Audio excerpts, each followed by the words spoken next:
Ļoti cienījamā Saeimas priekšsēdētāja, ministru prezidenta kungs, ministres, dāmas un kungi. Runāšu tikai par vienu tēmu, jo noteikti tik īsā laikā, 5 minūtēs, mēs nevaram aptvert daudz.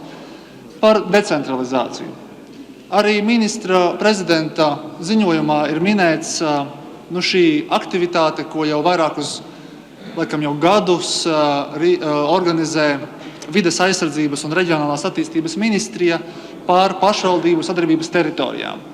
Un arī ziņojumā pieminēts, ka ir beidzies pirmais sarunu cikls, paredzēts integrēt sabiedriskā transporta, veselības, izglītības un droši vien citas funkcijas.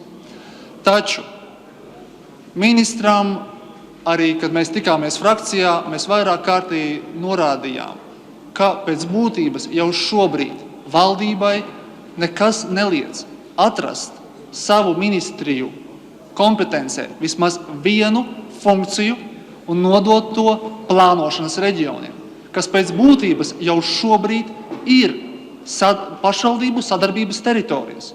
Kāpēc visu laiku tiek tracinātas pašvaldības, tiek tracināti cilvēki, kas tur dzīvo, jo visu laiku ir neskaidrība.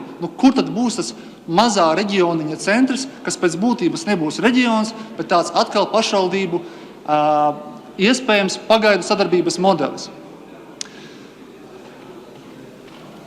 Tātad patiešām aicinu atrast vienu funkciju un kopā ar finansējumu nodot reģioniem. Šī pati problēma parādās arī saistībā ar valsts ieņēmumu dienestu. Arī šodien vairāk kārtīgi tika minētas reformas, kas ir nepieciešamas vidā, lai tas būtu draudzīgāks un tā tālāk.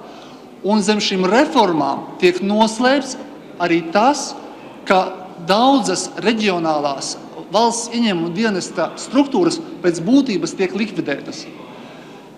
Man nākas atkārtot to pašu, ko teicu budžeta pieņemšanas laikā, kad mēs norādījām, ka Gulbenē, Krāslavā, Tukumā, Ludzā, Valkā, Limbažos, Talsos, Ogrē tiks zaudētas līdz pat 30 darba vietas. Otrajā lasījumā, kad nācām ar konkrētu priekšlikumu palielināt finansējumu valsts ieņēmumu dienesta reģionālo šīs struktūras nostiprināšanai, vismaz saglabāšanai un decentralizācijas nodrošināšanai, lai vida darbinieki tieši reģionos pilda funkcijas, viņi tur saņem mazākas algas, viņi nav tik ļoti prasīgi pret arī darba apstākļiem, kā ir Rīgā.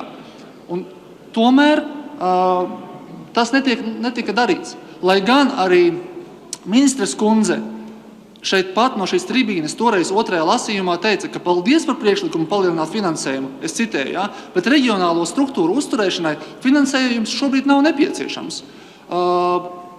Palielināt finansējumu nevajag, jo to var izdarīt esošo resursu ietvaros. Tie ir ministres vārdi.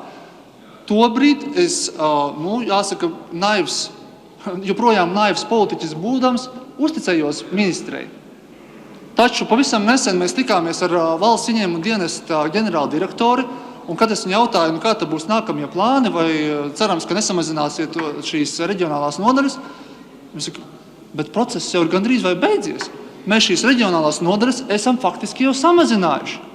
Tad kā lai mēs uzticamies valdībai, kā lai mēs uzticamies tam, ko ministri saka šeit, mums, te runāja par melošanu, pēc būtības, šeit ir konkrēts fakts, ka ministre meloja, šīs reģionālās nodaļas tiek likvidētas. Tāpēc aicinu valdību patiešām rūpēties par reģionālo attīstību, ne tikai vārdos, bet darbos. Šīs sadarbības teritorijas jaunas, manuprāt, nav jāveido, nav jāimitē darbība. Ja jums ir vismaz viena funkcija, ko jūs varat atdot reģioniem, atdodiet to plānošanas reģioniem kopā ar finansējumu. Esmu pārliecināts, ka viņi tiks galā. Un lūdzu arī nestāstiet par to, ka jūs valsts ieņēmumu dienestu un citas valsts struktūras reorganizējat kaut kādu valsts mērķu labā, bet tajā pašā laikā ar vien samazināt darbinieku skaitu reģionos. Vārds veselības ministrei Andai Čakšai.